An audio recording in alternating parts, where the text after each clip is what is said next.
Vale, pues vamos a empezar ya. Eh, bueno, pues buenas tardes a todos y bienvenidos a la charla online especial COVID-19, Química, Curvas y Bulos, organizada por Vaya Elementos y Vaya Primos. Entonces vamos a hablar hoy sobre cómo nos ayudan la química y las matemáticas a combatir el coronavirus y los bulos.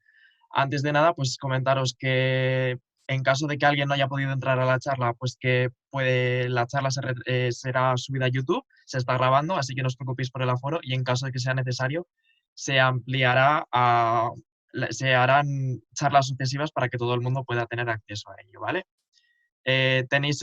Podéis buscar la opción de chat por si tenéis alguna pregunta o lo que sea, pues podéis formularlas por ahí y nosotros pues al final de la presentación haremos una pequeña sección para ruegos y preguntas para poder responderos vuestras dudas siempre y dentro del conocimiento que tengamos. Así que bueno, vamos a empezar con la presentación de los dos grupos que organizamos la presentación, ¿vale? El primero de ellos es Vaya Elementos, que es un grupo de divulgación sobre química de la Universidad de La Rioja, que fue creado pues, el curso pasado. Organizamos charlas de divulgación científica a institutos, a los cursos de bachillerato. En este año la charla ha sido Manual contra las pseudociencias, ¿vale? También tenemos el grupo de Vaya Primos, o también otro grupo de divulgación científica de la Universidad de La Rioja, este caso del área de matemáticas, que también organiza charlas. En este caso, si mal no tengo entendido, es para tercero y cuarto de la ESO, y con el título Las matemáticas de lo cotidiano. Y vamos a contar con la colaboración especial de Javier García Martínez, riojano. Eh, Perdón por el teléfono. Eh, Es catedrático de Química Inorgánica, es también director del Laboratorio de Nanotecnología Molecular de la Universidad de Alicante, es presidente electo de la UPAC para el bienio 2022-2023 y además es el primer español en ostentar el cargo.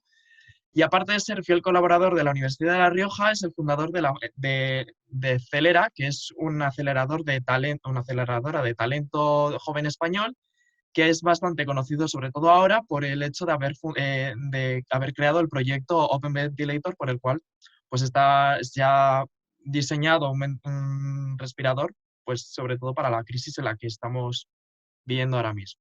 Entonces, bueno, la charla va a conseguir en los siguientes apartados. Primero, pues vamos a contar con la intervención de Javier García Martínez. Después vamos a hacer una pequeña introducción de la química y sobre cómo la química ayuda a combatir el coronavirus de parte de Diego Rodrigo Burke, de Vaya Elementos. Continuaremos con el apartado de Matemáticas sin Coronavirus por Carlos Carbonell, de Vaya Primos. Lo más seguro es que haya una pausa y un reinicio de la sesión debido a un límite de tiempo que nos pone este programa, así que bueno, lo único que tendréis que hacer es reiniciar, la sesión se cerrará y es otra vez para abrirlos, volver a seguir el procedimiento por el cual los habéis abierto. Finalmente, que no te la cuelen bulos, pseudociencia y pensamiento crítico por parte de Víctor Sabanza de Vaya Elementos. Y después, pues lo que ya he comentado antes, haremos una pequeña ronda de ruegos y preguntas pues, para que expongáis vuestras dudas, responder las preguntas que ya han surgido en el chat o las dudas que tengáis.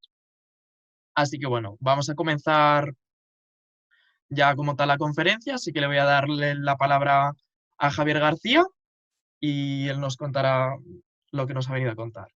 Muy bien.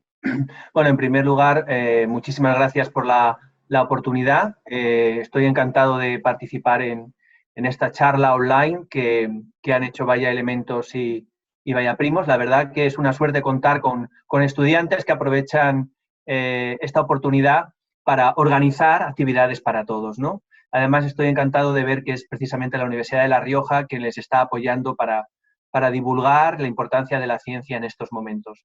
Y ese es el primer mensaje que quería transmitir esta tarde, ¿no? Que es el tiempo de la ciencia. Cuando hemos tenido esta crisis humanitaria, crisis sanitaria, es precisamente a los médicos y a los investigadores a los que nos haya llamado para resolverla. A las pocas semanas de los primeros casos en China ya teníamos el código genético del virus y hoy conocemos de este virus pues prácticamente todo. Se ha estudiado muchísimo y se ha hecho un esfuerzo enorme. Prácticamente todos los científicos hemos dejado de hacer lo que estábamos haciendo e intentar colaborar para solucionar este gran problema. Sin embargo, creo que la sesión de hoy va sobre algo un poco distinto, pero relacionado, y sobre lo que me gustaría también hacer alguna pequeña reflexión. Y es que la verdad es la primera víctima de la guerra. Y estamos en una guerra contra un virus, como se ha repetido varias veces, y la verdad, también la verdad científica, pues está siendo una víctima de todos estos mensajes confusos y utilización interesada de los datos científicos que estamos viendo en las últimas semanas. Si os fijáis bien en las declaraciones que hacen pues, nuestros políticos, que hacen los responsables de tomar decisiones, veréis cómo repiten constantemente este mensaje, es que no lo digo yo, lo dice la ciencia, ¿no? Estamos continuamente viendo cómo se utiliza parcialmente lo que dicen los expertos para justificar algunas decisiones que no van en consonancia a lo que se ha venido repitiendo durante las últimas semanas. Creo que los científicos tenemos que hablar directamente, como he defendido durante mucho tiempo, no quedarnos con la bata de laboratorio metidos dentro de nuestros ámbitos donde nos sentimos quizá más a gusto, sino hablar directamente, porque si no, otros lo hacen en nuestro nombre y en muchas ocasiones se está utilizando pues, la voz de los expertos, la voz de la ciencia para justificar decisiones que en realidad son parciales o están sacadas de contexto, porque lo que decimos los científicos está muy claro y venimos años repitiéndolo, y es que necesitamos un pacto por la ciencia. Es decir, no se trata de resolver los problemas rápidamente, no se trata de que nos llamen en el momento en el que hay una urgencia, sino que se apueste por el sistema de investigación, por el sistema sanitario de los países, de forma que cuando surja una crisis estemos bien preparados. Esa es la recomendación de los científicos, una recomendación que venimos haciendo hace años. A las crisis sanitarias, a las crisis de cualquier tipo, cambio climático, desastres naturales, se responde con un sistema público de investigación sólido. Y es algo que hemos ido desmantelando en los últimos años. Esta es la recomendación fundamental de los expertos. Pero además hemos visto cómo algunas personas poco escrupulosas y, bueno, con el título de esta conversación online de química, curvas y bulos, creo que vamos a aprender mucho sobre ellos. Hay algunas personas poco escrupulosas que están utilizando el miedo que tiene la gente, y esto es algo que veremos que es muy característico de las personas poco escrupulosas, utilizar el miedo, también lo hacen los políticos hasta cierto rango, para publicitar todo tipo de tratamientos, remedios y medias verdades que, si bien pueden tener algunos efectos positivos para otras cosas, para nuestra salud en general, no es cierto que beneficien nuestro sistema inmunológico hasta el punto de que nos pueden defender contra el COVID-19, ¿no? Y aquí pues, es una imagen publicitaria de una página web que está aprovechando no solamente esta crisis para darse a conocer, sino para vender, obviamente, algunas de estas pues, vitaminas o diferentes sustancias que tienen un efecto muy poco demostrado sobre nuestra salud y ninguno sobre la lucha contra el COVID. De nuevo, creo que los científicos tendríamos que ser mucho más claros, y creo que tanto Vaya Primos como Vaya Elementos están haciendo un esfuerzo muy claro en este sentido para que no pueda, en el nombre de la ciencia y utilizando nuestro lenguaje, es decir, moléculas, ya veis que en este anuncio pues no tienen miedo de poner todo tipo de moléculas bien complejas, incluso ponen los centros quirales, ¿verdad? Muy bien representados, cis, trans, ¿verdad? Sin saber lo que son, pero ellos lo ponen porque les compra cierta credibilidad. Esto ha llegado hasta el punto que la Organización Mundial de la Salud, que es la institución que está intentando coordinar toda esta crisis sanitaria, ha tenido que hacer algunos desmentidos que a mí, sinceramente, me resultan ridículos. A mí me da vergüenza que los mejores científicos del mundo, los mejores sanitarios, tengan que perder el tiempo indicando que beber alcohol no te protege contra el coronavirus, algo que está ocasionando intoxicaciones etílicas en países como Irán, donde por otro lado está prohibido la bebida de alcohol. Y la Organización Mundial de la Salud tiene que perder el tiempo sobre esto.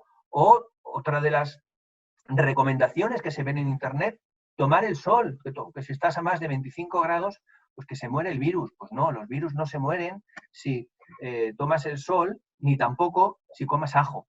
Estos remedios que a uno le retraen casi a la Edad Media, con estos remedios caseros, son una preocupación seria para la Organización Mundial de la Salud y para los científicos que tenemos que perder el tiempo explicando que es precisamente el trabajo riguroso, el de años, el que lleva un sistema de investigación bien sólido, el que realmente nos puede dar la cura a esta enfermedad, y hoy vamos a aprender más de eso.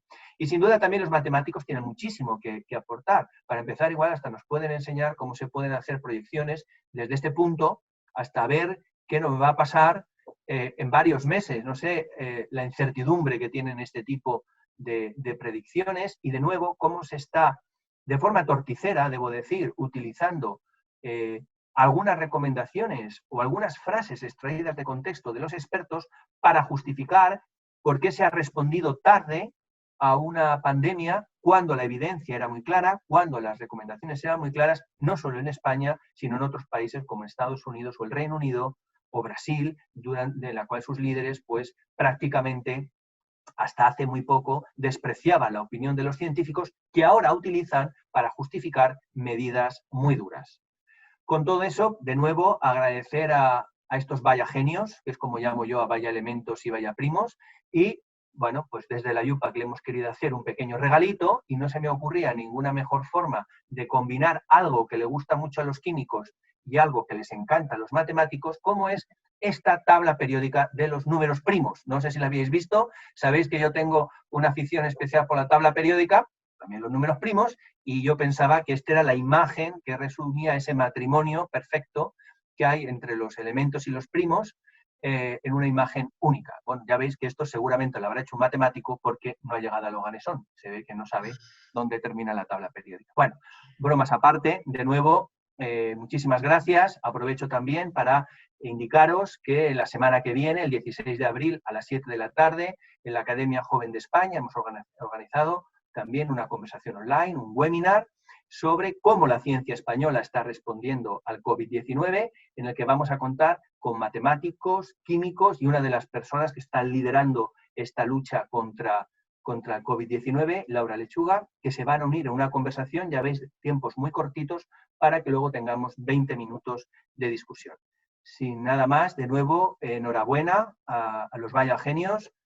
Seguro que vamos a seguir oyendo de vosotros, y gracias también a la Universidad de La Rioja y a todos los organismos que permiten que celebremos hoy este webinar. Muchas gracias a todos. Vale, pues muchísimas gracias, Javier, por esta introducción, por tus palabras, sobre todo por el regalo para Vaya Elementos y Vaya Primos. Así que bueno, vamos a pasar al siguiente punto, ¿vale? Sobre... Está aquí, sobre... creo que lo he Sí. perdido. Bueno, sobre la química. Vamos a pasar aquí un segundo, ¿vale? Sobre cómo ayuda la química a combatir el coronavirus, de parte de Diego Rodrigo Burke, de Vaya Elementos. Así que le cedo la pantalla.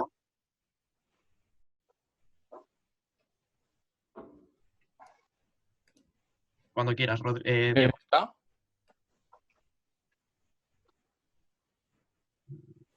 ¿Se está viendo? No. Vale.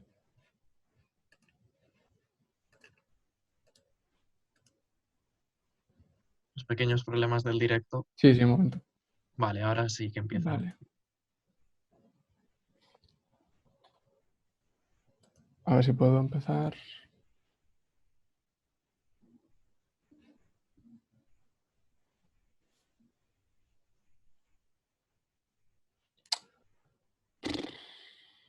Un momento, ¿eh?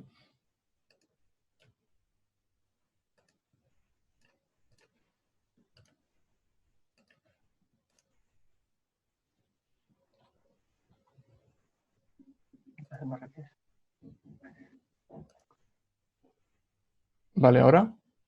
Sí, ahora sí. Vale, muy bien. Bien, pues en esta parte de la charla vamos a hablar de qué papel juega la química frente a esta crisis sanitaria y cómo nos puede ayudar a hacerle frente. Y es que desde cosas tan corrientes como el jabón hasta los fármacos y las vacunas, la química está presente en muchas de las herramientas que disponemos para hacerle frente a este virus.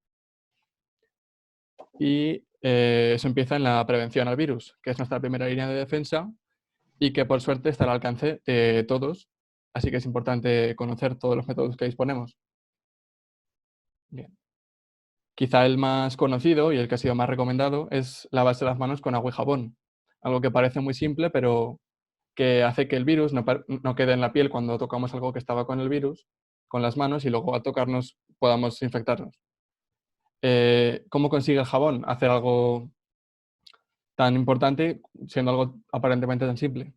Pues para entender cómo el jabón consigue acabar con el virus, tenemos que entender un poco cómo es la estructura del virus. Así, a grandes rasgos, podemos ver tres partes en el virus. La primera serían las coronas, que se llaman, que son proteínas S, que es la que le da el nombre al virus. Luego tenemos el material genético, que está dentro del virus y que está protegido por una envoltura, que es en lo que vamos a centrarnos, una envoltura que está hecha de grasa sin la cual el virus no podría ser activo e infectar. Esta envoltura, al estar hecha de grasa, es el punto débil del virus porque el jabón, como todos sabemos, tiene la capacidad de disolver la grasa, por eso lo usamos para fregar los cacharros y todo lo que tenga grasa. Y pues el funcionamiento del jabón es exactamente el mismo en el virus. Aquí tenemos una pequeña simulación de cómo es. Aquí tenemos una molécula de jabón que se acerca a lo que serían las, las moléculas de la corteza del virus, que es esto rojo, que son las moléculas de grasa. Estas moléculas de jabón se ven por la parte de la cola atraídas hacia la grasa y lo que consiguen hacer es rodear en pequeñas porciones la grasa, creando esta especie de formas que se llaman micelas, y así poco a poco van desintegrando la corteza del virus, que está hecha de grasa, y lo terminan por destruir. Es por eso que el jabón es tan importante a la hora de frenar la transmisión, ya que aunque es una molécula no muy complicada y no es algo que requiera nada médico, pues es muy efectivo.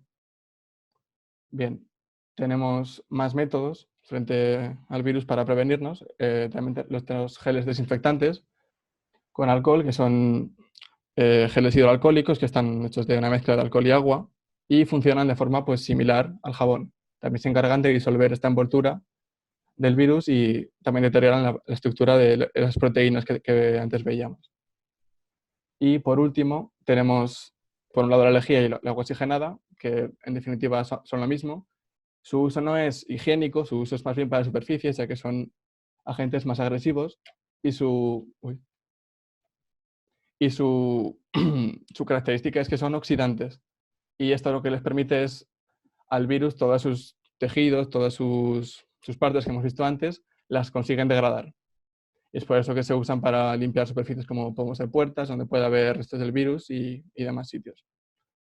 No obstante, hay que tener cuidado con estos desinfectantes, aunque son productos de limpieza cotidianos.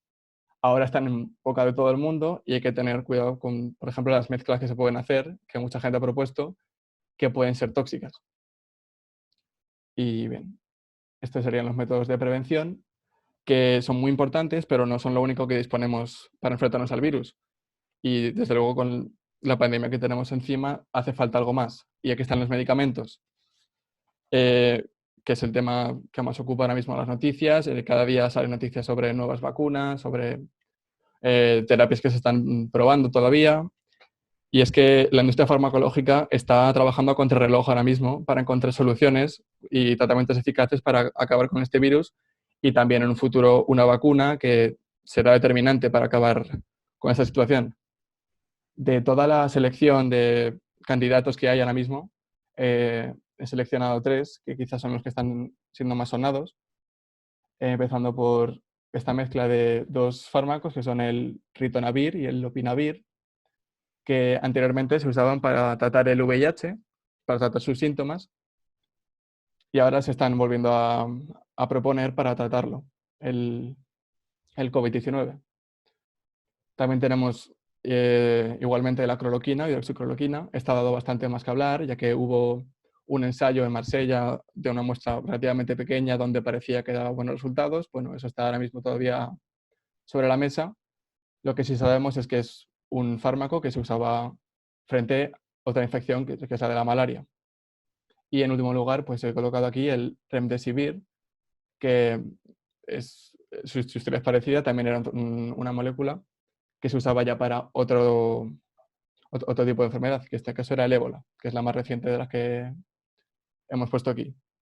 Lo que tienen en común todos estos fármacos es que ya existían y ya se estaban utilizando para hacer frente a otras enfermedades. Y esto es la característica quizá clave que comparten y los hace tan importantes ahora mismo. Es que al de haber sido utilizados, no tienen que someterse a todos los procesos clínicos que necesitamos tener para saber que el fármaco es realmente efectivo. No sería partir de cero, como está pasando pues, con todas las nuevas terapias que están surgiendo ahora mismo, que han comenzado a estudiarse hace muy pocos meses, ya que hace poco que sabemos del virus, como bien decía Javier, pero cada vez van a más. Sin embargo, lo que nos frena es el tener que hacer, porque hay que hacerlos, todos los test y ensayos clínicos para asegurarnos de que esto funcione. Así que lo que nos queda por delante a nosotros, que no somos los científicos, pero sí tenemos que ser conocedores de todo esto, es ser pacientes, ya que estos ensayos clínicos eventualmente se irán haciendo y tarde o temprano se encontrarán pues algunos remedios o curas y esperemos que en un futuro una vacuna. Sin embargo, lo que tenemos ahora mismo es un problema de paciencia, ya que esto no va a ser inmediato, por supuesto, aunque el ritmo es muy bueno, y esta falta de paciencia que podamos tener en el momento es la que está siendo aprovechada por algunos sectores y particulares que son periféricos a la ciencia, que no son de la ciencia, que todos están clavando ahora mismo pues tener soluciones, vacunas y curas que además son siempre muy simples, que esto lo ha explicado muy bien Javier y luego ahondará más Víctor en este tema de los bulos. La solución que nos queda por delante es paciencia y también ser críticos y confiar en el rigor científico que nos dan todos estos procedimientos que al final tienen un rigor y responden a un método que está probado que funciona y es lo único que, si algo es capaz, es de sacarnos de esta. Y eso es todo.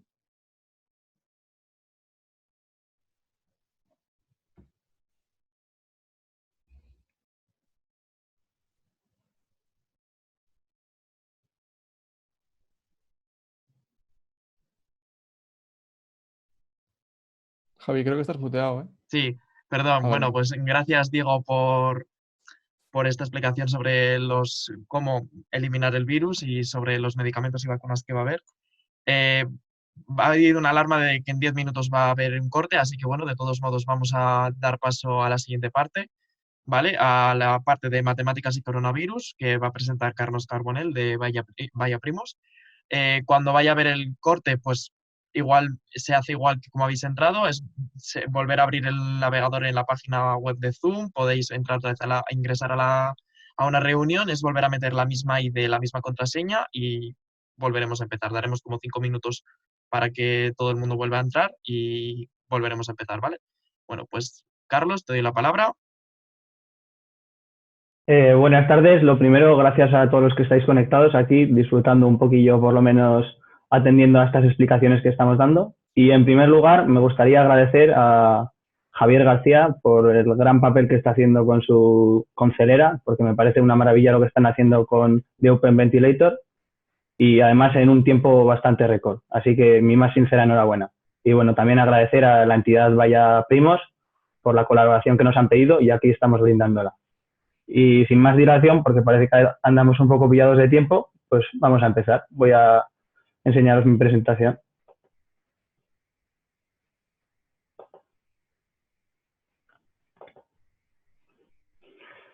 Vale, estos días, pues cada uno está en su casa, ¿verdad? Estamos aburridos. Yo, por ejemplo, y me imagino que como todos vosotros, estoy confinado. Pero estoy confinado y además estoy confiando. ¿Confiando en qué? Pues confiando en las curvas, en particular en las matemáticas, en particular en las curvas.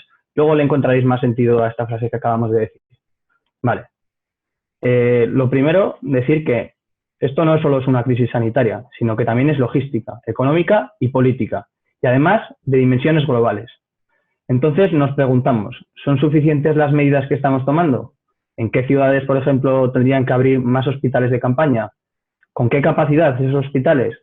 ¿Qué fármacos son más indicados? Pero sobre todo, lo que todo el mundo quiere saber, ¿cuánto va a durar todo esto? Vale, A través de las matemáticas intentamos brindar cierta ayuda a esta crisis del coronavirus y contestar algunas de estas preguntas. Vale, pero ¿cómo nos ayudan las matemáticas frente a esta crisis? ¿Podemos modelizar de alguna forma la estructura de contactos que condiciona la propagación de esta enfermedad? Pues sí, se puede, con aplicaciones de telefonía móvil a través de datos GPS, como por ejemplo lo que están haciendo en Corea del Sur, que han conseguido contener bastante el virus. Pero bueno, este es solo un pequeño ejemplo de cómo las matemáticas pueden ayudar a controlar esta crisis. Tenemos bastantes más ejemplos, sobre todo en la rama de las matemáticas de la investigación operativa. La organización logística, la optimización de recursos humanos, materiales, turnos de operación, previsión de ingresos hospitalarios, camas disponibles.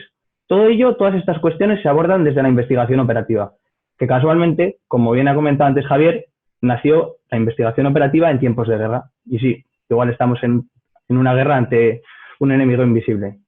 Vale, pero lo que todo el mundo quiere saber y cómo va a evolucionar esta pandemia. Entonces, vamos a intentar crear un modelo matemático. Bueno, no lo creamos, vamos a interpretar los datos y ello nos va a permitir, pues, establecer ciertas predicciones.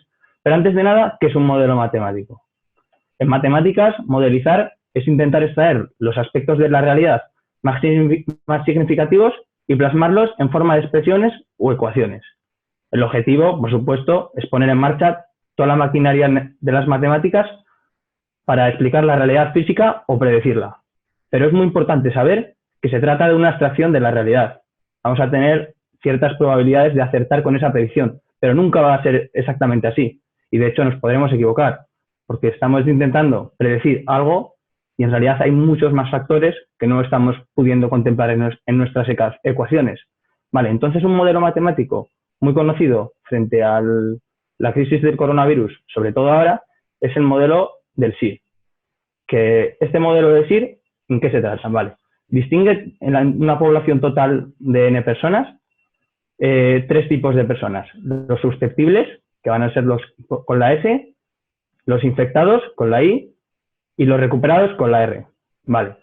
Entonces, ¿cómo afectan? Pues se tiene que beta es la tasa de transmisión, que de alguna forma es cómo de rápido se contagia este virus y si yo toco a una persona y esa persona se lleva las manos a la cara, pues quizás en una gripe tiene menos contagio que lo que puede tener el coronavirus. Vale.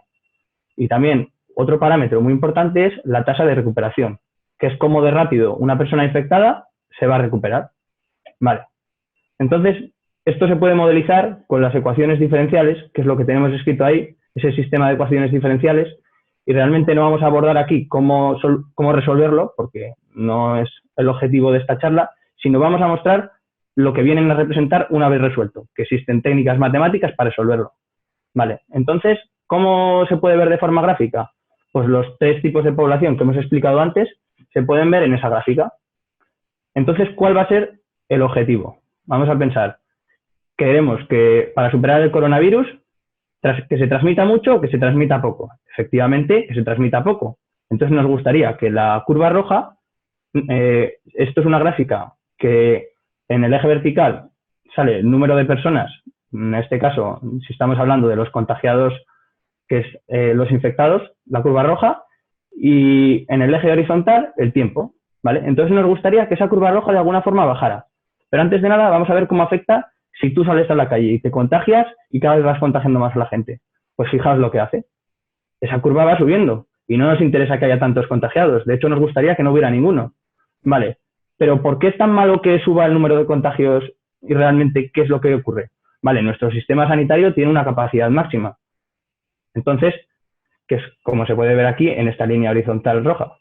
¿Qué pasa si superamos esa capacidad máxima? Pues efectivamente el colapso. Entonces, eso de que se habla siempre, que se ha escuchado tanto estos días, de aplanar la curva, que bueno, uno puede escucharlo, igual realmente no sabe a qué hace referencia, realmente no es más que bajar el número de contagios, bajar el coeficiente de transmisión, que está denotado con la letra griega beta. Vale, pero ¿realmente funcionan las medidas de confinamiento? ¿Qué tanto se habla? Efectivamente sí, ese es el objetivo, fijaos. Intentamos reducir la curva, reducir la altura de la curva para no solo situarnos ahí, sino por debajo.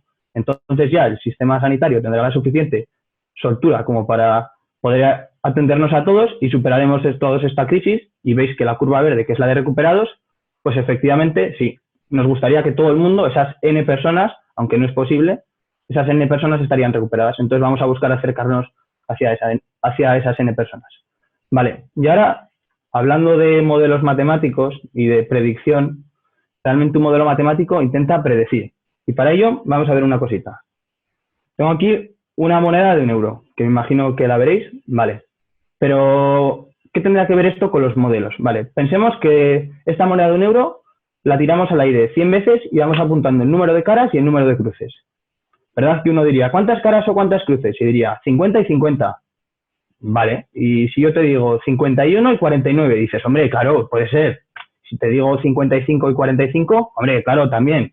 Incluso 60 y 40, ¿verdad que sí? Dices, bueno, ha podido ser que justo hemos tenido mala suerte y nos han salido 60 caras y 40 cruces. Pero si de repente digo que son 90 caras y 10 cruces, uno diría, uy, ahí hay algo raro, ese resultado es un poco atípico. Vale, entonces, ¿qué es lo que está pasando? Que tú vas a esperar ciertos datos, tienes un resultado esperado, que el resultado esperado serían esos 50 y 50. Pero, sin embargo, vamos a tener cierto margen que vamos a llamar intervalo de confianza que, bueno, si caen 60 caras y 40 cruces, dices que es algo bastante cierto, ¿no? Entonces, vamos a, con esto que hemos explicado de las caras y las cruces, a ver los informes Momo. Que, Carlos, dime. una cosilla, se nos va a acabar ya el tiempo, ¿vale? Entonces, vamos a pararlo aquí un segundo y cuando volvemos a los informes Momo, ¿vale? ¿Te parece? Vale, perfecto. Vale, pues lo que ya habíamos dicho antes, volved a entrar como habéis entrado la primera vez, con la misma ID, la misma contraseña, y en 5 minutos nos volvemos a ver, ¿vale? Muchas gracias por haber estado aquí y os esperamos en 5 minutos. Bueno, pues yo creo que vamos a empezar ya. Para los pocos que queden que no hayan podido volver a entrar, pues ya tendrán, si no, la conferencia de nuevo en YouTube, que lo vamos a subir, ya sabéis, haremos por las redes sociales cómo lo hacemos. Así que bueno, vuelvo a darle la palabra a Carlos para que nos siga contando sobre los modelos matemáticos que son tan importantes ahora mismo para cómo podemos combatir todos nosotros la propagación del coronavirus. Así que bueno, Carlos, te cedo la palabra. Vale, pues adelante, continúo donde me había quedado, que si recordabais, había explicado lo de la moneda, eso de 50-50, y ahora lo que eran los informes Momo. Vale, antes de entrar a verlos, voy a hacer una pequeña introducción. Los informes Momo surgieron en 2004 como medida de prevención para los efectos del exceso de temperatura sobre la salud. Básicamente, si había una ola de calor, ¿cómo afectaba eso a la mortalidad? Vale, pero posteriormente, desde el 2008, se registran como monitorización de la mortalidad. De ahí el nombre Momo, monitorización de la mortalidad. Vale, entonces desde 2008 van recopilando los fallecimientos de toda España por comunidades autónomas y por supuesto también a nivel nacional, es decir, la suma de cada uno. Y con esos datos que tienen, de alguna forma se puede predecir o qué sería lo esperado. ¿Os acordáis eso de lo que hablábamos de la moneda de que 50 y 50 sería lo esperado? Pues aquí vamos a poder hacer lo mismo, ¿vale? Y entonces vamos a entrar en la página web para que lo veáis todos. Espera. Bueno.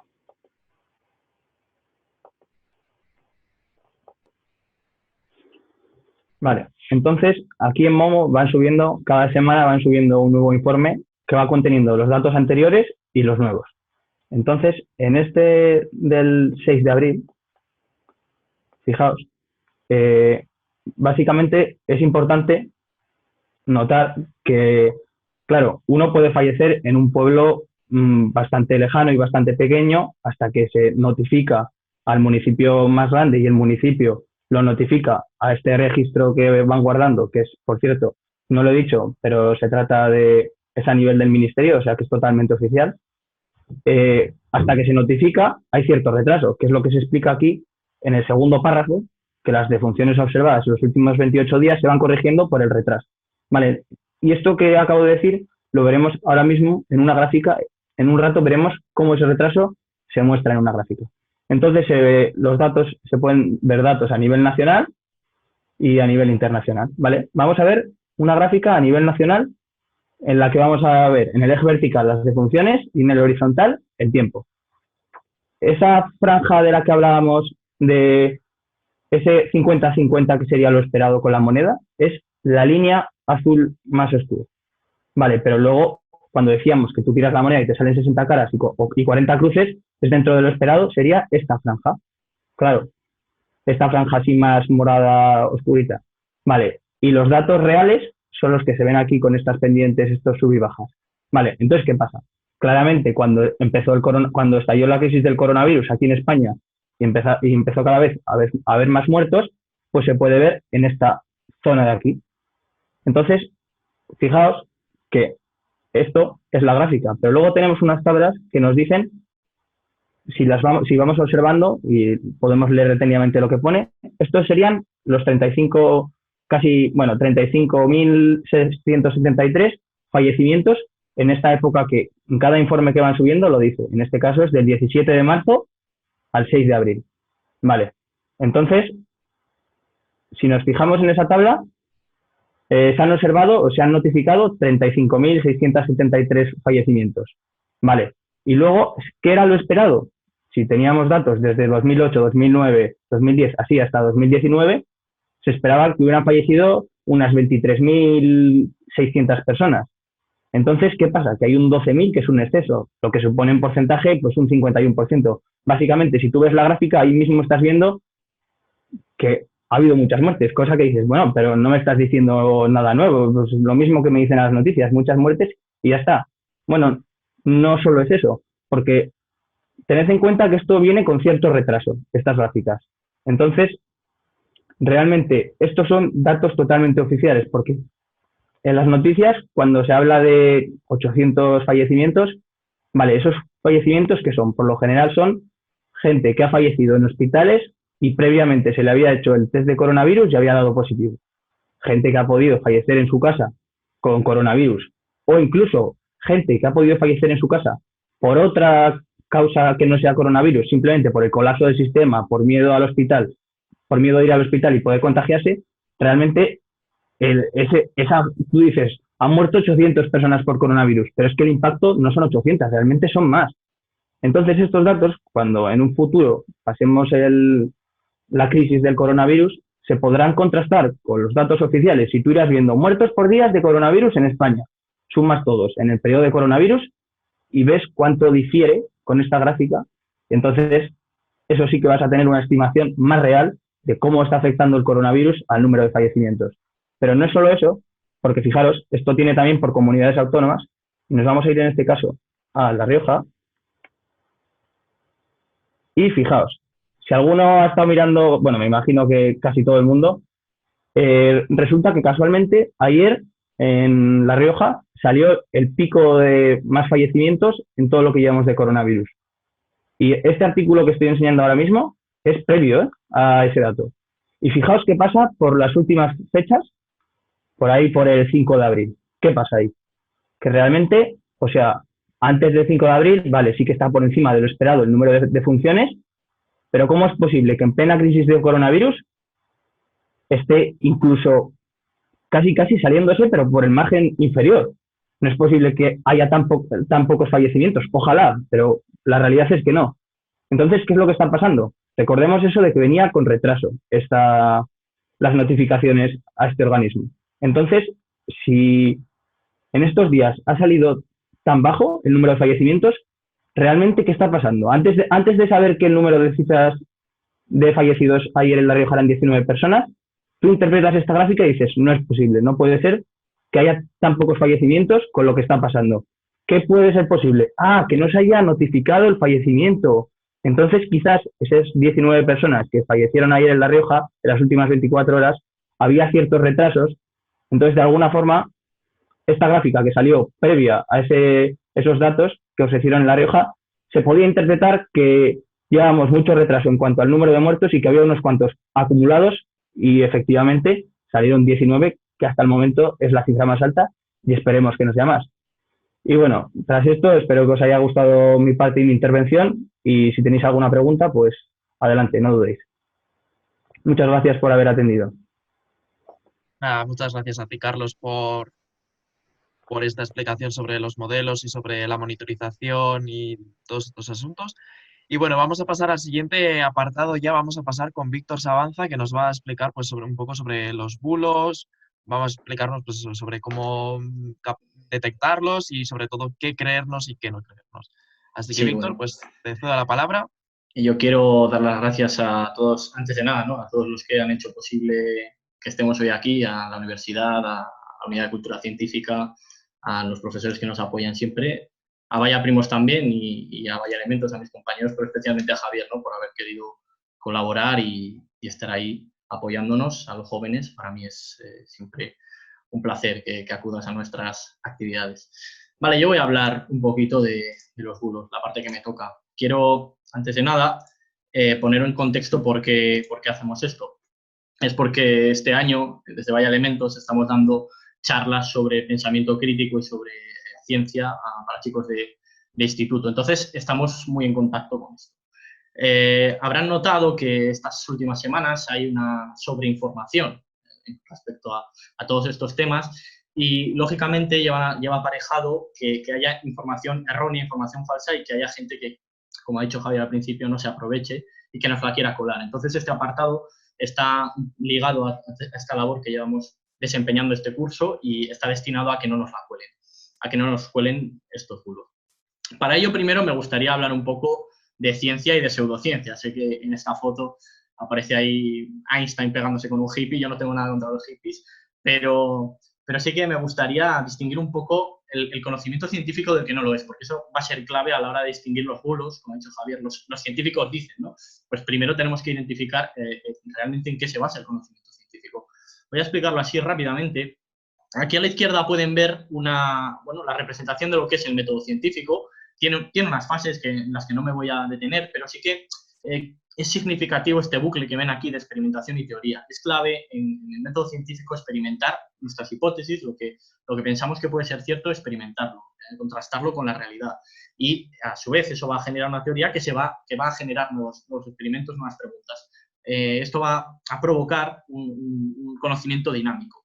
En cambio, la pseudociencia, todo este tipo de conocimiento falso, lo que hace es directamente pasar de la hipótesis a la ley. No comprueba sus afirmaciones o lo hace de manera deficiente. Entonces, esta diferencia es clave. Nos va a ayudar a identificar los bulos, como digo. Uno puede decir, bueno, pero si yo no soy científico, ¿cómo puedo pues, identificar todo esto? Bueno, pues aplicando el pensamiento crítico, siendo racionales, podemos hacerlo y se puede hacer de manera muy eficaz. Podemos detectar a todos estos charlatanes y evitar que nos den gato por liebre, que al final la pseudociencia es simplemente eso, es falsificar el método científico, hacer que una cosa parezca científica cuando no lo es.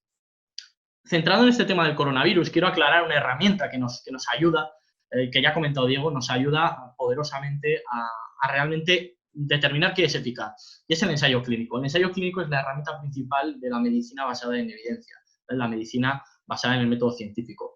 El ensayo clínico sirve para determinar si un tratamiento es efectivo, y esto es muy importante, hay que comprobarlo de manera experimental. Tiene varias fases, no me voy a detener en las fases, sí que ha comentado Diego algo de los fármacos.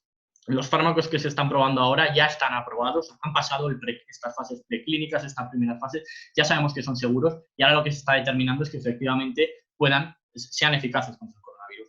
Aquí tenemos una página, por si les interesa, en la que se muestran, se recopilan los ensayos clínicos que se están llevando y si uno tiene curiosidad se puede meter para que vean lo que se está llevando a cabo, lo que está planificado que se lleve a cabo. Un ensayo clínico también tiene una duración, determinada, depende de la persona o sea, del equipo que lo lleve, pero tienen generalmente una duración larga. Entonces, no es simplemente dar una pastilla y ver qué pasa, llevan tiempo. Como digo, los ensayos clínicos son importantes para distinguir cuándo un tratamiento es efectivo y cuándo no, y detectar algunas cosas. Quiero aclarar dos cosas importantes para las que sirve un ensayo clínico. En primer lugar, para aclarar el tema de la correlación. Les voy a poner un ejemplo. Si un extraterrestre viniera a la Tierra y viera que la gente come helado, en una determinada estación del año se consume más helado que en otra, podría apreciar que a medida que cuando en esa estación se consume más helado, pues la gente también tiene más quemaduras, ¿no? Se quema más la piel. Entonces ese extraterrestre podría decir, bueno, pues aquí claramente hay una correlación y puede ser que el helado le esté causando quemaduras a la gente. ¿Qué pasa aquí? ¿Qué falla? Pues que el extraterrestre se ha olvidado de que lo que genera todo esto, o sea, estas dos cosas, es realmente la causa de ello, que es el clima veraniego, ¿no? El clima veraniego hace que nos apetezca comer helado, pero también causa quemaduras, ¿no? Entonces, es la causa de estas dos cosas, pero ambas cosas, al aparecer a la vez, puede parecer que están unidas cuando en realidad no lo es. Entonces, el ensayo clínico, una de las cosas que pretende es establecer que en efecto ese fármaco, ese tratamiento, es la causa de nuestra curación. Y por otro lado, también pretende determinar qué cosa es un placebo y qué no. Es decir, el efecto placebo, no sé si lo han oído alguna vez, es el efecto que tiene una determinada sustancia sin actividad farmacológica, pero que genera un beneficio en el organismo. Por ejemplo, si a un enfermo le diera un caramelo y el enfermo se cree que es un caramelo, pues podría, en efecto, curarlo. Entonces, el ensayo clínico también pretende detectar esto. Son simplemente 2 pinceladas, además de la seguridad, además de un montón de aspectos que identifican por qué es importante esta medicina basada en evidencia. También quiero recordar que un testimonio no es una evidencia. En muchos casos se van a encontrar de bulos, de gente que les va a decir que una cosa les funcionó. Eso no, lo siento, pero no es una evidencia. No lo contempla este ensayo clínico porque es totalmente subjetivo. Es decir, puede que yo aprecie que me ha ayudado, pero realmente no tenga las herramientas para discernir que eso es así. Entonces, dicho esto, vamos a pasar ya a la parte divertida, ¿no? de las cosas, que los bulos que parece que curan el coronavirus, que nos hemos dedicado a recopilarlos por aquí. Y tenemos pues la dieta alcalina, beber agua caliente, vamos con vapor de agua, gárgaras con agua salada, vitamina C y un gran conjunto de estos. Algunos pues realmente no tienen sentido. Por ejemplo, la dieta alcalina afirma que lo que consumimos, ciertos alimentos que consumimos pueden alterar el pH de nuestro cuerpo y eso puede hacer que las enfermedades, puede ayudar a curar ciertas enfermedades. Esto no tiene ningún sentido porque los alimentos no pueden alterar el pH fisiológico. El pH fisiológico se regula con unos mecanismos determinados y puede estar entre 7,3 normalmente y 7,5.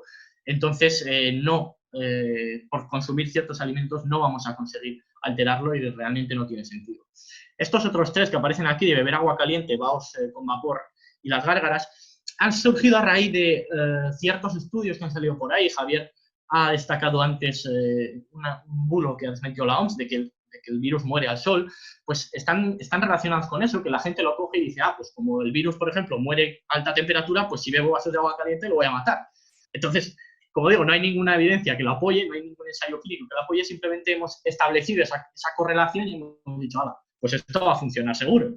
Entonces, como les digo, hay que contrastarlo y, lógicamente, no tienen una evidencia por detrás. Y luego están casos como la vitamina C que podríamos pensar, hombre, la vitamina C pues podría ayudar, ¿no? El caso es que, ¿por qué no? Como hemos dicho antes, el coronavirus es una enfermedad nueva. No se sabe, realmente no se sabía antes nada sobre ella. Entonces, si la vitamina C, y esto ya es un apunte, si la vitamina C fuera eficaz contra el coronavirus, tendríamos que comprobarlo con un ensayo clínico. Y de hecho se están llevando a cabo ensayos clínicos, si se meten en la página web que les he puesto, se están llevando a cabo ensayos clínicos para determinar, uno de ellos en Wuhan, si la vitamina C puede ayudar al coronavirus. Es improbable, esto ya les digo, es improbable, pero quién sabe. Aún así se tiene que hacer el ensayo. Y lógicamente lo que les he dicho es clave, lleva tiempo y de momento no tenemos esa información, con lo cual no podemos asegurar que esto vaya a funcionar. Así que, bueno, descarten todas estas cosas de momento. Bueno, las 4 primeras descártenlas, la vitamina C ya veremos, pero también es improbable. ¿Y por qué es importante estar al tanto de estos bulos? Pues porque uno puede decir, bueno, vitamina C, tomar esto es inofensivo, no le hace daño a nadie. Bueno, sí, se empieza tomando vitamina C o se empieza haciendo gárgaras y se acaba quemando antenas de 5G, como pasó la semana pasada en Inglaterra. Aquí ven la noticia de la BBC, de un grupo de personas que, bueno, debido a un vídeo en internet que está por ahí, no sé si podrán pasar el enlace, les recomiendo que se preparen fuertemente antes de verlo porque puede herir la sensibilidad. Pues este grupo de personas creen que el causante del coronavirus es el 5G y se dedicaron a quemar antenas de 5G por Inglaterra, cosa que lógicamente es mentira. Y bueno, ahí tienen la foto. Bueno, aquí esto es ya el límite del bulo y pueden ser peligrosos, por eso queremos que estén atentos.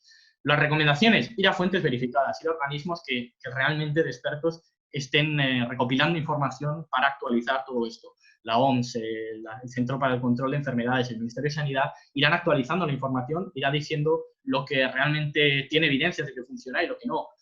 Han sacado antes por ahí la OMS, está desmintiendo bulos. Es un poco triste que que tengamos que hacer esto, el bulo del alcohol, ¿no? Pero bueno, si ustedes tienen la necesidad porque no están seguros de consultar esto, pues ahí tienen las fuentes oficiales.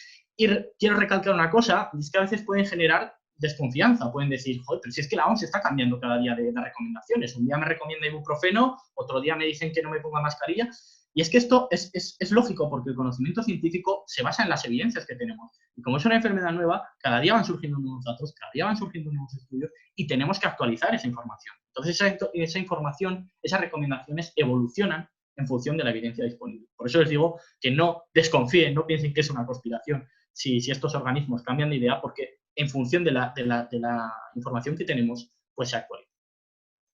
Y ahora vamos a tratar dos bulos ya pues clásicos, ¿no? pero problemáticos. El primero de ellos es la homeopatía. La homeopatía está en todo, siempre que hay una enfermedad está por ahí. ¿Por qué le hemos dedicado este apartado? Porque hay fuentes oficiales que lo han recomendado. Aquí tienen un tuit a la izquierda del gobierno de la India del 29 de enero recomendando homeopatía para tratar esta enfermedad, y a este que salió hace 2 días del gobierno cubano, en el que se afirma que el gobierno cubano va a repartir medicamentos homeopáticos a nivel nacional para prevenir el coronavirus.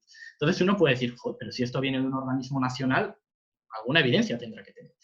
Vamos a repasar, para el que no lo sepa, lo que es la homeopatía o en qué consiste. La homeopatía se basa en el principio de lo similar cura lo similar. Es decir, una sustancia que pueda causar una determinada enfermedad, si es diluida en la cantidad adecuada, pues puede llegar a curarla. Imagínense un veneno de abeja causa irritación, si lo diluyo, podría curar una hinchazón, ¿no? Una picadura de abeja. Para ello, lo que ven aquí en la imagen de la izquierda se basan también en las diluciones, en las sucesivas diluciones. Ellos dicen que cuando diluimos el medicamento lo activamos. El medicamento no, el principio activo. Entonces, si se fijan aquí, tenemos una tintura madre, una disolución concentrada de la sustancia esa, que dicen que funciona, y la van diluyendo sucesivamente. Pueden ver que el color de las disoluciones que vamos preparando va disminuyendo, se va pareciéndose más a un color transparente o un color del agua. ¿Por qué? Porque realmente lo que estamos haciendo es disminuir la proporción de esas moléculas iniciales en la disolución, y al final un medicamento, por ejemplo, 30CH, una dilución de 10 a la 60, no tiene principio activo, acaba siendo lo que hay a la derecha.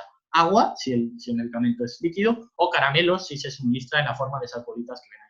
Entonces, la homeopatía realmente no tiene un mecanismo claro de acción, no tiene un mecanismo con sentido, y tampoco tiene estudios clínicos que avalen de manera fuerte este uso. Una cosa que dicen los homeópatas es que no tiene efectos secundarios, y en esto les voy a dar la razón. La homeopatía no tiene efectos secundarios, pero tampoco tiene efectos primarios, así que tampoco hay que preocuparse por ello.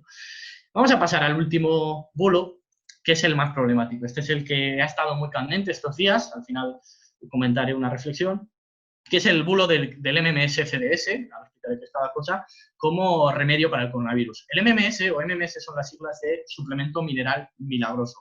El suplemento mineral milagroso se vende con 2 botecitos diferentes, está basado en una disolución de clorito de sodio. El clorito de sodio es esta molécula que ven aquí, bueno, esto es un anión de clorito, le falta el sodio por ahí, esta es la estructura, y cuando se le añade esa cosa verde que ven ahí, es un ácido, ¿no? Se genera esto, el dióxido de cloro, que es a lo que alude la sigla CDS, solución de dióxido de cloro. El dióxido de cloro es un óxido de cloro, es un gas tóxico, inestable, explosivo, que se utiliza para desinfectar. Y esto es verdad, el dióxido de cloro se utiliza para matar microorganismos en superficies, para desinfectar agua, para potabilizar, pero cuando se disuelve en agua forma lo que podría ser una lejía industrial. Algunos de los defensores del MMS dicen que cuando llamamos a esto lejía no sabemos química, ¿no? A mí me hace mucha gracia porque precisamente lo estudiamos. Y bueno, la lejía que tenemos en casa es clorito de sodio. Esto es hipoclorito de sodio, esto es clorito, pero la palabra, el término lejía, hace alusión a sustancias muy oxidantes que se utilizan en la industria, y esta es una de ellas. Entonces, se comercializa, sí, pero como desinfectante, no se puede utilizar para consumo humano. Y ahora vamos a ver por qué. Bueno, lo que quiero decirles es que todas estas cosas al final van a ser dióxido de cloro de una manera u otra, ¿vale? Se vendan como se vendan. Y si vemos aquí un extracto de una ficha de un vendedor que vende esta sustancia, el clorito de sodio, a nivel industrial, podemos ver que en peligros para las personas advierten que es nocivo por ingestión y que puede producir quemaduras en los ojos. Y además en los peligros físico-químicos advierten que en contacto con ácidos, lógicamente, como hemos explicado, genera dióxido de cloro, que es un gas tóxico y explosivo. Quiere decir que esto, si no, aparte de no ser un medicamento y no tener una eficacia demostrada, puede ser peligroso. Entonces, aquí ya tenemos un problema de salud pública, porque una persona que no sepa los riesgos que tiene esta sustancia puede llegar a intoxicarse y pueden generarle todas estas afecciones que están aquí. Bueno, de hecho es que este bulo lleva ya circulando mucho tiempo y no solo se ha utilizado para el coronavirus.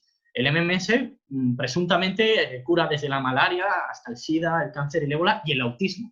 El autismo ya me parece el colmo de la majadería, porque el autismo no lo genera un patógeno. Podríamos darle el voto de confianza y decir, bueno, pues si desinfecta y mata los patógenos, podría tener algún sentido, ¿no? Que esto funcionara. Pero es que cuando nos dicen que cura el autismo, está claro que nos venden un típico medicamento, una cura, un producto milagro que no tiene realmente ninguna evidencia experimental por detrás, un estudio serio por detrás, porque ya les digo que estudios hay, pero estudios hechos de aquella manera, y realmente es lo que nos quieren vender. Un ejemplo que tenía pensado contarles es que imagínense que tienen una camisa para hacer un poco la idea de lo que sería utilizar esta sustancia contra el coronavirus. Imagínense que tiene una camisa que les gusta mucho y se les cae una mancha de grasa. Entonces ustedes quieren quitar la grasa sin estropear la camisa. Para ello van a utilizar, o podrían utilizar, un jabón, como ha explicado Diego, que va a atacar específicamente a la grasa y la va a limpiar. A otra persona podría ocurrírsele pues, quemar la camisa. Es decir, bueno, pues yo la quemo y seguro que desaparece la mancha. El fuego va a eliminar la mancha, pero también va a eliminar el tejido, va a eliminar la camisa. Entonces esto haría más o menos esa función. Mataría el virus, sí, pero también dañaría las células que tenemos y por su peligro, la Agencia Española de Medicamentos lo prohibió en 2010. Es un medicamento, es una sustancia prohibida, prohibida para comercializarla como medicamento, y esto tiene que quedar claro. Está aprobada como uso industrial, como les he dicho, para desinfectar, pero no se puede comercializar como un medicamento y es peligroso. Aquí es donde tenemos que ser claros los científicos y advertir de los peligros de esa gente sin escrúpulos que quiere vender esto.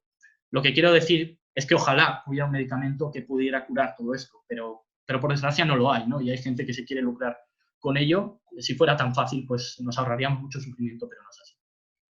Las conclusiones que quiero sacar, pues que lógicamente tienen que ir a fuentes fiables a la hora de cuando se encuentren un bulo de esto, vayan a fuentes fiables, sean críticos, aunque no todos somos expertos, bueno, nadie es experto en todos los campos, pero podemos ser críticos, podemos reflexionar y consulten la evidencia científica que hay sobre ello. O sea, la ciencia es lo que nos va a dar el conocimiento, es lo que nos va a ayudar a combatir todos estos bulos y es lo que nos va a ayudar a vencer al final al coronavirus. Como ha dicho Javier, los científicos y los sanitarios somos las primeras personas a las que se consulta cuando hay una crisis. Entonces, siempre tomen la evidencia y que tengan en cuenta que para curarnos pues no necesitamos algo más que agua con azúcar, necesitamos medicamentos, necesitamos sustancias específicas que vayan al virus, que vayan a la enfermedad sin causar efectos secundarios, y eso es lo que se investiga en el laboratorio, la especificidad para curar. Es difícil, y lo sé, no fiarse de un familiar, ¿no? Decir que, bueno, que a mi tía le funcionó o a un familiar le funcionó y por eso voy a probarlo, pero muchas veces el consenso científico está en contra de esto, de la subjetividad, y por eso les he dicho al principio, he querido especificar para lo que sirven los ensayos clínicos, para evitar ese a mí me funcionismo, ese a mi tía le funcionó. Ya para acabar, quiero recomendarles esta página, maldita.es, están recopilando los bulos, todos los bulos que salen sobre el coronavirus, los están recopilando y los están desmintiendo. Es muy buena página para consultar todo esto. Y este vídeo de Javier Santaolalla que salió ayer acerca del MMS, del canal Date un Blog, les recomiendo verlo porque al final hace una reflexión interesante sobre vender esta clase de sustancias.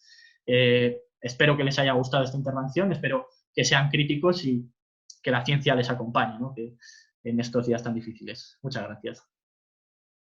Nada, Víctor, pues muchísimas gracias a ti. Así que bueno, ya hemos terminado, por así decirlo, el contenido que nuestros ponentes van a presentar, así que vamos a dar paso, pues si alguien tiene alguna duda o lo que sea, pues es el momento de igual plantearla por el chat. Está viendo ahora una consulta sobre si se va a hacer pruebas sobre la vacuna en países de África, de la vacuna contra el coronavirus. Bueno, pues si alguien quiere ofrecer algún punto de vista, si alguien quiere hacer alguna pregunta o lo que sea, pues perfectamente puede hacerlo a través del chat. Creo que tiene la opción en el menú de abajo de levantar la mano y yo ahora mismo le activo el micro y la puede hacer la pregunta a cualquiera de los ponentes o si quiere lanzar algún debate o lo que sea, pues es bienvenido.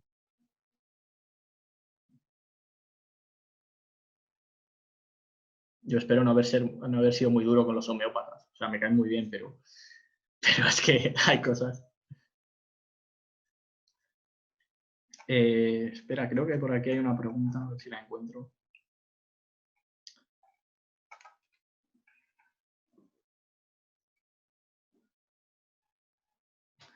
Aquí hay una pregunta, bueno, me han hecho por privado. Mi hermana, que tendrá vergüenza de preguntar, que me dice si es cierto que, que hay un informe en el que se afirma que en las zonas donde hay más calor hay menos coronavirus. No. Y no sé si me ha preguntado algo más. Y si es así, ¿por qué en el norte de Europa hay menos casos que en el sur?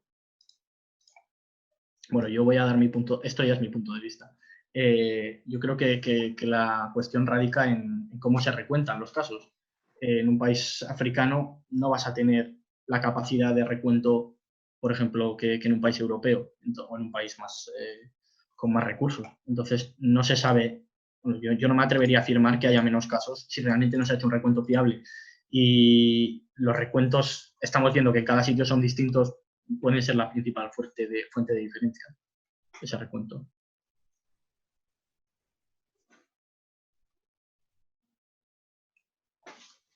No sé si el resto quiere comentar algo de los ponentes.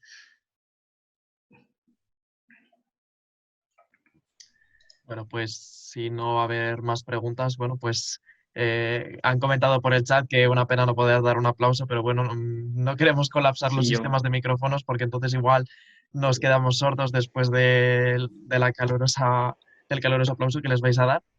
Así que bueno, pues muchísimas gracias a todos por haber participado con nosotros, muchísimas gracias a los 4 ponentes, a Javier, a Diego, a Carlos y a Víctor por esta estupenda conferencia que nos habéis dado, tanto yo quiero de dar química, No hay pregunta, matemáticas. Sí, sí. Hay una pregunta que Ah, sí. han puesto. ¿Cuánta homeopatía? Sí, lo de los gobiernos. Bueno, hasta hace un año o dos, la homeopatía se estaba incluida en el sistema sanitario francés, por ejemplo. No hay que olvidar que la homeopatía tiene una industria por detrás. Entonces, cuando a alguno de ustedes les vendan homeopatía como algo alternativo, ¿no?, en contra de las farmacéuticas, que digan, es que las grandes farmacéuticas nos quieren controlar o lo único que quieren es ganar dinero con nuestra salud, no olviden que en la homeopatía también hay una industria por detrás. Y respecto a cada postura gubernamental, pues depende del gobierno, de la postura que tenga. El gobierno de la India es cierto que no solo apoya, que apoya bastante las terapias alternativas. No solo la medicina, o sea, la homeopatía, sino también en ese mismo tuit, si lo ven, recomendaban la medicina de tipo Unani, que es una medicina basada en una teoría de los antiguos griegos, la teoría de los humores, de los 4 humores. Entonces, algo ya desechado, lógicamente, por la medicina moderna, pero mantienen esa política. Y bueno, lo lógico sería abogar en estos tiempos, como ha dicho Javier, por la evidencia científica y por la medicina basada en evidencia. Pero eso ya es una postura gubernamental. Entonces, ¿sorprende? Sí, pero quizás no debería sorprender tanto si desde el gobierno están promocionando eso. Yo sí que quería decir, si me permitís, que la homeopatía no es inocua. Las personas que deciden tomar remedios que no funcionan, dejan de tomar los remedios que sí funcionan. Y por lo tanto hay muchos estudios, de hecho estudios científicos, que demuestran que aquellas personas que han estado tomando tratamientos homeopáticos han tenido menor adherencia a los tratamientos médicos y en bastantes casos, además, algunos han saltado a los medios de comunicación porque han terminado en muerte, personas que han dejado diferentes tratamientos para tomar bolitas de azúcar u otros tratamientos. O sea, que tiene un efecto pernicioso. Y el gobierno de España, por lo menos el actual Ministerio de Ciencia, sí que está teniendo una política muy clara y ha sacado una normativa muy clara en contra de la homeopatía, pero al final creo que es una decisión, como decía Víctor, de cada uno de nosotros. Obviamente, cada enfermedad es distinta y si a uno le dan el mismo remedio para cualquier enfermedad, pues no hace falta ser muy inteligente para darse cuenta que no va a funcionar. Por eso Sí, a la eso ciencia es, le cuesta tanto tiempo, ¿verdad? Llegar a eso es entender cómo el vamos a MMS. O sea, estudiar. eso es lo que la gente tiene que pensar cuando vea el MMS, ¿no? Que es que me lo están dando, cuando hay una crisis, sacan el MMS. Entonces, Bueno, el agua con azúcar, ¿vale? Desde el cáncer hasta el coronavirus, que tiene mecanismos muy diferentes. Ahí es donde está realmente el riesgo. Yo sí, siempre lo digo, que la ciencia es un ejercicio de humildad, porque mirad, por mucho que seamos muy expertos en nuestro tema, yo trabajo en un tema que no tiene nada que ver con medicina. Bueno, yo sé mucho de un tema y cada día hacemos hipótesis y experimentos para ver si tenemos razón. La inmensa mayoría de las veces estamos confundidos. Y ese es nuestro tema, sobre el que llevamos 20 años investigando. Pero la ciencia, el experimento nos demuestra que nuestra intuición, lo que nosotros creemos, nuestras anécdotas, lo que pensamos, no tiene ningún valor. Al final hay que sí, contrastarlo contra la exacto. realidad y muchas veces la realidad es tozuda y nos enseña que estamos confundidos. Por eso la ciencia es tan buena contra el fanatismo. De temas tan complejos como los que nos tenemos que enfrentar hoy en día, hay gente que está enormemente segura. De temas de los que no son especialistas. Y la ciencia lo que nos enseña es que incluso dedicándole toda la vida a un tema, la mayoría de veces no tenemos ni idea de cuál es la realidad. Entonces yo creo que por eso hagamos este esfuerzo crítico y de nuevo agradecer aquí a estudiantes, que es lo que son estos chavales, que traigan estos mensajes tan importantes y por favor infórmense bien, vayan a las fuentes contrastadas y dejemos que la ciencia pues avance. Obviamente cuando hay esta necesidad de encontrar una cura inmediatamente, porque se nos mueren miles de personas al día, todos querríamos tener una cura para allá. Y Sí, eso es una de las características de las pseudociencias, que ofrecen mentiras sencillas a problemas complejos. Yo y siempre digo que la reconfortantes. pseudociencia es el populismo del conocimiento, ¿no? Que ofrece explicaciones rápidas y promete soluciones sencillas. Sin embargo, la ciencia es como la hormiguita, ¿verdad? Que necesita mucho esfuerzo y mucha constancia, Sí, muchas pero al final pruebas. lo que da es una solución. Y por Chicos, eso vamos a es tener tan que importante. ver si volvemos o no, porque quedaba ya menos de un minuto. Hay además una Pues yo no me persona con enrollo la más. mano Ya levantada, así que he hecho mi prédica. Ya me silencio. lo que queréis, si Ramón, no sé si te dará tiempo, te reinicio el audio para que hagas la pregunta si quieres.